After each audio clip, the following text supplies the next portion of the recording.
Hi friends, आजच्या व्हिडिओमध्ये आपण तुम्हाला assignment number 3 maintain stock item record ही सोडवाय देणार आहोत.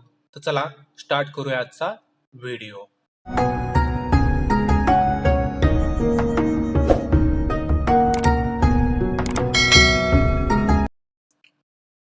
तर फ्रेंड्स, आज आपण assignment number 3 maintain stock item record हे पाहणार आहोत.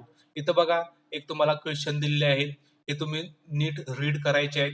जसं की काय दिलं इथं, तुम्ही प्रणाली प्रणाली private limited company as a computer operator म्हणून जॉईन केलेली आहे.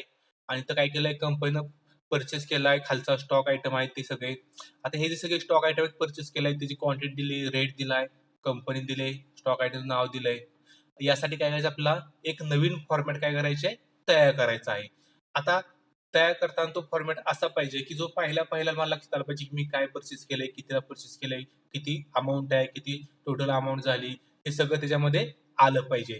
तर यासाठी तुम्हाला काय करायचे, एक फॉर्मॅट तयार करायचे आहे. तर इथं काय करायचं, मी तुमची बुद्धी वापरायची, तुमची बुद्धी वापरून काय करायचं, फॉर्मॅट तयार करायचा आहे. आणि तो फॉर्मॅट आपण कसा तयार करायचा हे नेक्स्ट व्हिडिओमध्ये पाहणारच आहोत. पण ते पाहायच्या आधी तुम्ही काय करायचं आहे, ही असाइनमेंट सोडवायची आहे.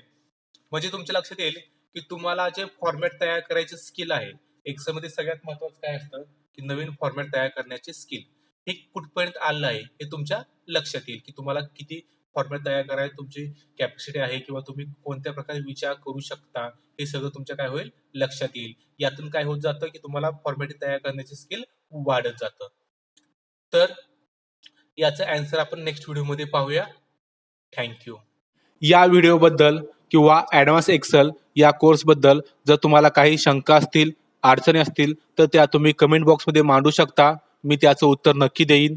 तसेच तुम्हाला हा व्हिडिओ आवडला असेल तर या लाईक करा, तुमच्या मित्रांसोबत शेअर करा आणि आमचे नवीन नवीन व्हिडिओ पाहण्यासाठी या चॅनलला नक्की सबस्क्राईब करा. थँक्यू.